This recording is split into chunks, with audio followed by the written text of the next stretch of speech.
never wanted to work for the family company.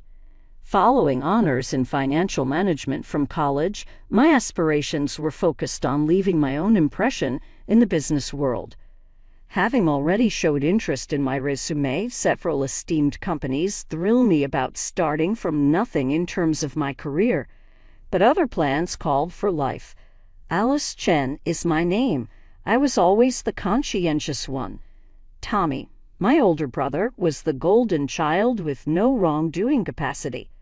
He acquired the most modern devices, the most elegant clothing, and, above all, our parents' whole attention. Early on, I became self-sufficient. I threw myself into academics and worked part-time at our company in the summers to make my own money. For 3 generations, our family had Chen Global Trading, starting it with just 2 cargo containers of Taiwanese electronics. My great-grandfather. It had developed into a solid mid-sized business managing imports from all throughout Asia by the time my father assumed control. From my summer work, I know the business both inside and outside, but I never imagined I would be operating it. Tommy was meant to have that. One evening, my father remarked, "Alice, we need to talk," his voice unexpectedly solemn. Over supper at his office, I had just completed informing him about a great interview with Goldman Sachs. "What is wrong, Dad?" Worrying his face, he waved for me to take a seat. "The business isn't performing great. Faster than ever before, we are losing money." My gut grew tighter. Tommy seemed to be learning the ropes. You often said he would take over. Dad's face turned red with humiliation. "Your brother, he is not ready. He expense reported yesterday a $5,000 supper with customers at the newly opened French restaurant. He couldn't recall a single detail when I asked him about the company under discussion. And what relevance this has to me? Though I could already tell where this was leading, I asked. "I need you to take over as CEO, he stated, not elaborately. "You know the business, are smart, responsible. The business depends on you, Alice." I sat there, startled.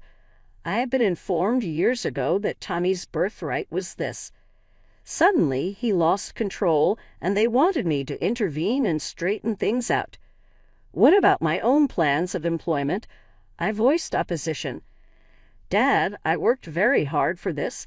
I have scheduled meetings for interviews." "This is our family's legacy," he interrupted, his voice shaking somewhat. "Your great-grandfather started this firm from nothing. Are you actually going to let things fall apart?" I studied the ancient black and white picture on his wall, my great-grandfather proudly facing his first warehouse. 3 generations' weight of family history crushed down on my shoulders. I said at last, "Tommy won't like this." Dad grumbled. "Let me handle your brother. Are you going to do it?" I watched my well-thought-out future vanish out the window at the metropolitan skyline. Indeed, I found myself saying, "I shall do it." My first day running Chen Global Trading was dreamlike. Walking through the familiar hallways, I was greeted by faces I'd known since I was a teenager running errands and filing paperwork during summer breaks. I spent the next 2 weeks buried in financial reports, my financial management degree finally proving useful in ways I hadn't expected. Mrs. Rodriguez, our head of accounting, and her team were invaluable, providing me with years of records and explaining various accounting practices that had become standard under my brother's influence. "I hate to show you this," Mrs. Rodriguez said one evening, placing a thick folder on my desk, "but you need to see where the money's really going." The numbers told a story of systematic mismanagement and wasteful spending. But it was when I started digging into the expense reports that my blood really began to boil. The documents revealed a pattern of excessive spending that made my stomach turn. An $80,000 Tesla Model S purchased 6 months ago under transportation expenses. A $112,000 monthly rent for a penthouse apartment in downtown listed as client entertainment facilities. A $25,000 shopping spree at Armani somehow classify as professional development expenses. Has my father seen these reports? I asked Mrs. Rodriguez. She shook her head. Tommy always had a way of presenting things differently to your father, more vaguely. The details got buried in broader categories. I stayed late into the night, poring over every detail. The more I looked, the more I found. Weekend trips to Vegas labeled as client relationship building. Designer suits and watches filed under professional image maintenance. The company was bleeding money through 1,000 expensive cuts, all traced back to my brother's spending habits. By the end of my audit, I had made my decision. I drafted a new company expense policy, one that would eliminate all these excessive privileges. Everyone, including Tommy and myself, would operate on base salary alone. No more luxury cars, no more penthouse apartments, no more shopping sprees disguised as business expenses. As I finished typing the last page of the new policy, I glanced at the old black and white photo of my great-grandfather on the wall. I'm going to fix this, I promised him silently. Whatever it takes. I knew the storm was coming. Tommy wouldn't take these changes lying down. But I had the numbers, the documentation, and most importantly, the authority to make these necessary changes. Let him try to justify $1,200 swimming trunks as a business expense to my face. I was reviewing supplier contracts when my office door burst open with such force that it bounced off the wall. Tommy stormed in, his face red with rage, waving a copy of the new expense policy I distributed that morning. "What the hell is this?" he shouted, slamming the document onto my desk. "You think you can just walk in here and take everything away from me?" I kept my voice steady. "These are necessary changes to save the company, Tommy. You've always been jealous of me," he spat. "Always trying to prove you're better than me, and now you're using Dad's temporary insanity to push me out." "No one is pushing you out," I said. "But the company can't afford to bankroll your lifestyle anymore." "My lifestyle?" He laughed bitterly. "I bring in half-hour clients. You think they want to meet in some cheap restaurant or drive around in a Toyota. They want to do business with a solvent company." I countered, "Which we won't be if." "Screw you, Alice." He kicked my visitor's chair across the room. "You're nothing but a jealous."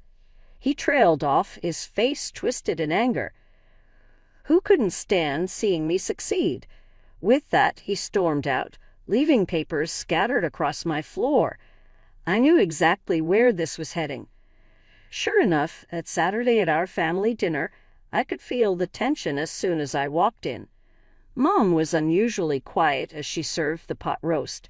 Dad kept clearing his throat, his nervous tell. Finally, Mom couldn't hold back any more. "Alice, don't you think you're being a little harsh with your brother? He's worked so hard for the company." "Has he?" I reached for my briefcase. I'd come prepared for this. "Would you like to see exactly how Tommy's been working hard with company money?" I spread out the documents across the dining table, right next to Mom's best china. Credit card statements, expense reports, receipts, all carefully highlighted and annotated. This is the penthouse he rented with company funds. This is the Tesla he bought. Here are the Vegas trips, the designer shopping sprees, the $5,000 dinners. Mom shook her head.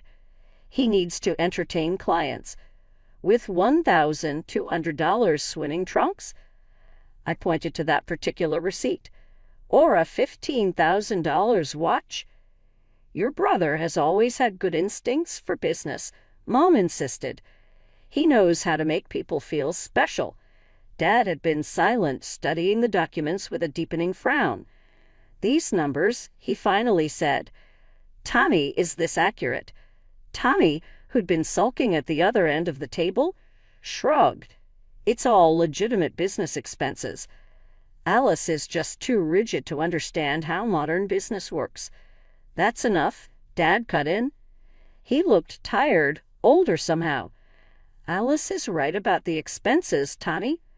They need to stop." He held up his hand when Tommy tried to protest. "But she's also going to help you learn to run the company properly." I blinked in surprise. "I am. My plan is to eventually split the company between you two 50-50. But that only works if you both know how to manage it." He looked at me pleadingly. "Will you teach him?" I looked at Tommy, who was staring at his plate, jaw clenched. Teaching him would be like teaching a cat to swim. But I heard myself saying, "Yes, I'll try." Looking at Tommy across the conference room table, I couldn't help but think about our childhood. While I was doing homework, he was racing his friends in the Porsche he got for his 16th birthday. When I spent summers learning the business, he was partying in the Hamptons. Mom and Dad always said he was living life to the fullest, while I was too serious. I remember the Christmas when I asked for accounting software to practice with, and they got me a sweater. Tommy got a jet ski. When I made honor roll, they nodded absent-mindedly. When Tommy managed to graduate with C's, they threw a massive party. It wasn't that they didn't love me. They just loved him more. Obviously, more demonstratively, more completely. Now, watching him slouch in his expensive chair during our budget meeting, I saw the results of that upbringing. "Tommy, are you following these quarterly projections?" I asked, trying to keep the frustration out of my voice. He glanced up from his phone. Yeah. Numbers going up is good, numbers going down is bad. Can we wrap this up?" "It's a bit more complex than that," I said.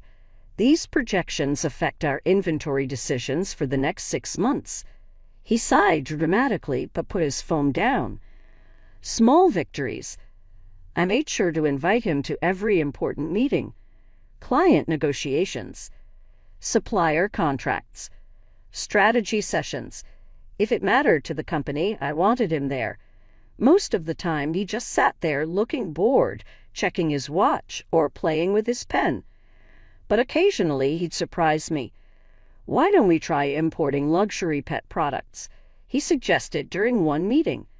"Rich people are crazy about their dogs these days. We could mark up the prices like crazy." "The market's already saturated," I explained gently. "And the certification process for pet products is complicated." Another time, "We should invest everything in cryptocurrency. My friend made millions last month."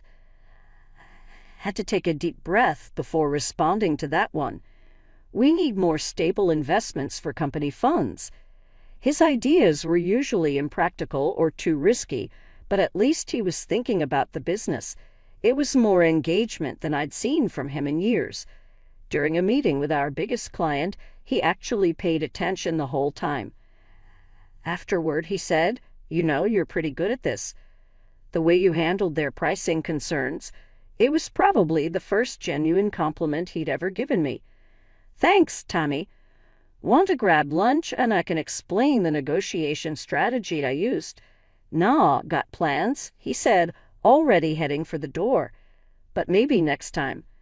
I watched him go, thinking about how patterns set in childhood become the architecture of our adult lives. Tommy never had to try because everything was handed to him. I always had to try twice as hard because nothing was. Now I was supposed to teach him what I'd spent years learning on my own. 8 years. 8 years of early mornings and late nights. 8 years of tough decisions and careful management. 8 years of teaching Tommy everything I knew while simultaneously running the company at peak performance. The numbers told the story better than I could. Profits up 300% since I took over. 5 new branches opened across the state. A client list that had tripled in size. Shin Global Trading wasn't just surviving anymore. It was thriving. Dad's 70th birthday party was supposed to be a celebration of all that success. The private room at Golden Palace Restaurant was packed with family, close friends, and our most important business partners. The same faces who'd watched our company grow from near bankruptcy to industry leader. I'd helped Mom plan every detail, from the traditional red decorations to Dad's favorite 8-course menu. Even Tommy had shown up on time for once. He'd been unusually quiet lately, but I figured he was just nervous about his presentation of our latest expansion plans. After the Peking duck was served, Dad stood up, tapping his glass with a spoon. The room fell silent. "I have an important announcement," he said, smiling at all of us. "After much thought, I've decided it's time for me to fully retire." There were murmurs of appreciation around the room. Dad had been semi-retired for years, ever since he made me CEO, but he still kept an office and came in for major decisions. "And so," he continued, "it's time to talk about succession, about legacy." My stomach tightened, sensing something in his voice. Chin Global Trading has been in our family for 3 generations, passed down from father to son. Today, I'm proud to announce that I'm transferring full ownership of the company to Tommy. The room erupted in applause. I sat there frozen as relatives congratulated my brother. This couldn't be happening. "Dad," I said, standing up. My voice cut through the celebrations. "What about our agreement? You promised to split the company between us." The room went quiet. Dad shrugged, not quite meeting my eyes. "The company has always passed through the male line, Alice. It's tradition. Besides, Tommy will make an excellent leader." Leader? I couldn't believe what I was hearing. I'm the one who saved this company. I'm the one who turned it around. Now, dear, Mom cut in. "Don't make a scene. Tommy has natural leadership abilities. He'll make a better owner than—" "Better." I laughed incredulously. Where was his natural leadership when the company was failing? Where was it during the 8 years I spent teaching him basic business concepts? Tommy stood up, straightening his tie.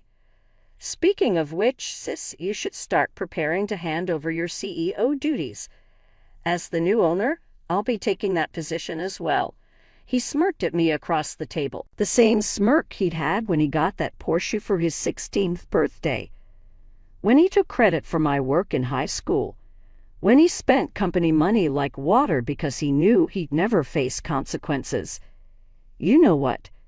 I stood up, my chair scraping against the floor. "You all deserve each other. 8 years I spent fixing Dad's mistakes and covering Tommy's incompetence. 8 years of my life sacrificed for this family's legacy." "Alice," Mom gasped. "How dare you be so selfish?" "Selfish?" I turned to face her. Was I being selfish when I worked 60-hour weeks to save the company? When I gave up my own career dreams? When I tried to teach Tommy despite knowing he'd never learn? "You're just envious," Dad said coldly. "You've always been jealous of your brother. Get out," Mom said, pointing to the door. "If you can't be happy for your brother's success, you can leave." I looked around the room, at my relatives' uncomfortable faces, at the business partners who wouldn't meet my eyes, at my family's expressions of righteous indignation. Gladly. The next morning, I walked into the office one last time to clear out my desk.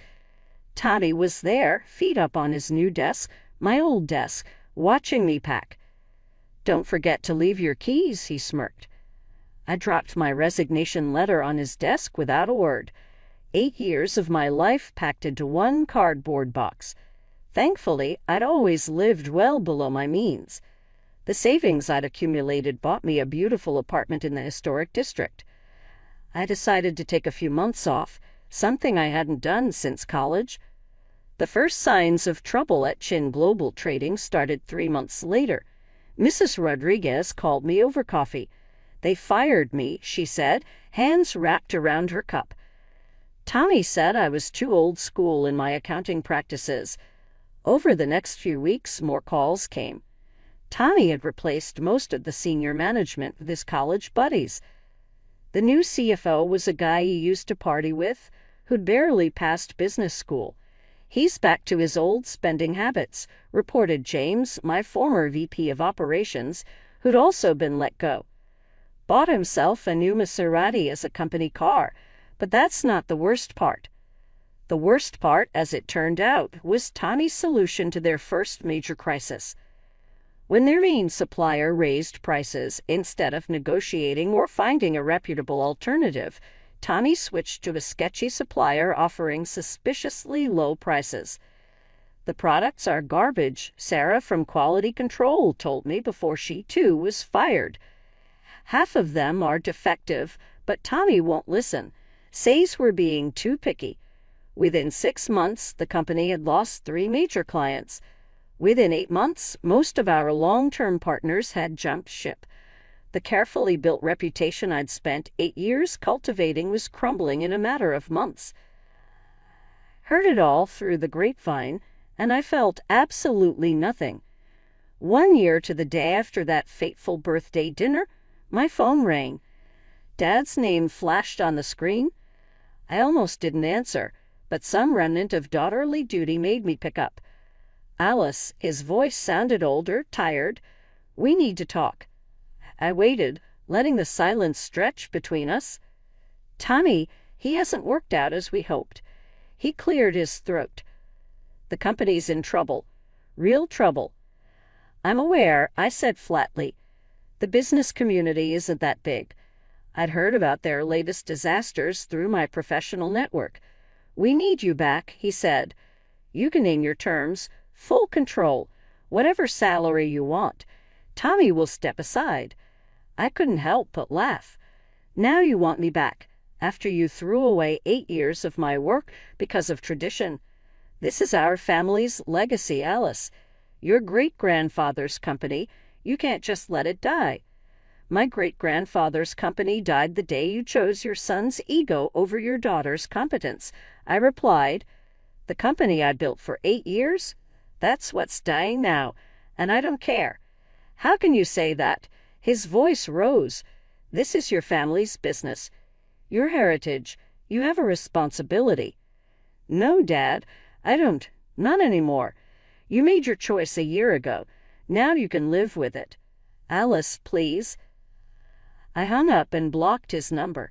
Then unblocked Mom's number too, for good measure. Looking out my office window at the Manhattan skyline, I smiled. My new business card read, "Alice Chen, Chief Executive Officer of Morton International, one of the largest import-export firms on the East Coast." I'd been headhunted for the position 6 months ago. Alice, my assistant, poked her head in.